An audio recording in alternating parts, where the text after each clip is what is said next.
कहते हैं ना कि गुरु जी कहते थे, देखो एक वृक्ष है, नीचे से चलता है, वो मैं हूँ। मैं आगे चलता हूँ, मेरे ऊपर आगे टहनियां निकलती हैं, वो मेरे सारी देवी देवता हैं। आप जिसको मर्जी मानो, ये सब कुछ है। आपको जाकर फिर एक टहनी बन जाएगी, वो मैं हूँ। मेरे थ्रू उसका सबको कल्याण हो। इसलिए हमें ये कभी नहीं सोचना चाहिए कि मैं उसको मानता हूँ, मैं उसको नहीं मानता हूँ। पर भगवान हर एक का ख्याल है। हम जहां मर्जी हर सत्संग में हम उनको देखते हैं, हर फंक्शन में उनको देखते हैं। हमें नजर नहीं आ, हमें वो अपनी प्रेजेंस शो करते हैं।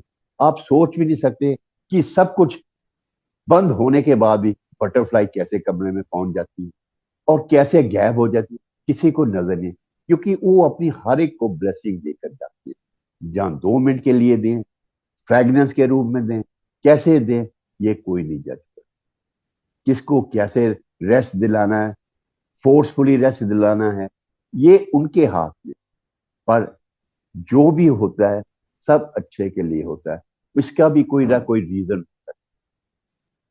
हमें ये कभी नहीं सोचना चाहिए कि गुरुजी ने हमें कुछ नहीं किया, हमारे लिए हम कुछ भी नहीं है। हम तुम उनके आज तक आभारी हैं कि हमारा कल्याण वो करते आ रहे हैं और कर रहे हैं। हमारे साथ इतनी संगत जो है, जुड़ी हुई है। क्यों जुड़ रही है? उनके दरबार में इतने सर क्यों झुकते हैं? इसलिए झुकते हैं क्योंकि उनका कल्याण हमारे ऊपर होता है, हो रहा है और होता रहेगा।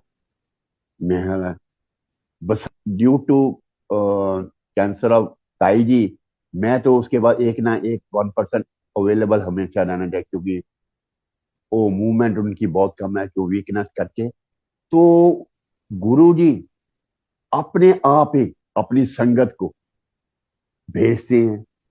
कैसे भेजते हैं हम सोच भी नहीं सकते कि कौन ये कैसे है। मेरे पास ऑस्ट्रेलिया से, कनाडा से, और फिर और रिसेंटली अभी मेरे पास एक आंटी कुवैत से आई। उन्होंने सत्संग, हम तो गुरु जी वो हाल पूछने आए थे, हम बैठे थे, उन्होंने मैसेज आया कि उन्होंने मैसेज नहीं दिया, वो सीधा ही घर में आ गए। सुबह का टाइम था, मैं तो अभी बैठा ही था। अभी उस दिन मेरा दिनचर्या लेट हो गया, मैंने कहा, चलो कोई नहीं। एंड यू वोंट बिलीव, हम अगर सत्संग शुरू करने लगे, करते करते 2 आवर्स हमारा सत्संग गुरु जी के साथ चलता। क्योंकि आप जहां मर्जी चल जाइए, आप किसी के वेल विशर के घर चल जाइए, किसी बीमार के घर चल जाइए, आपको सिर्फ 5 या 10 मिनट लगते हैं उसका हालचाल पूछने में। उसके बाद गुरु जी अपने आप ही आपको अपना सत्संग में लीन करा देते हैं, और आपको टाइम का पता ही नहीं चलता कब आपने उसके साथ संगत किया, कब गुरु जी अपनी फ्रेगनेंस। और हर सत्संग में आपको उनकी फ्रेगनेंस आनी ही आनी है, जैसे मर्जी। कैसे कैसे हुआ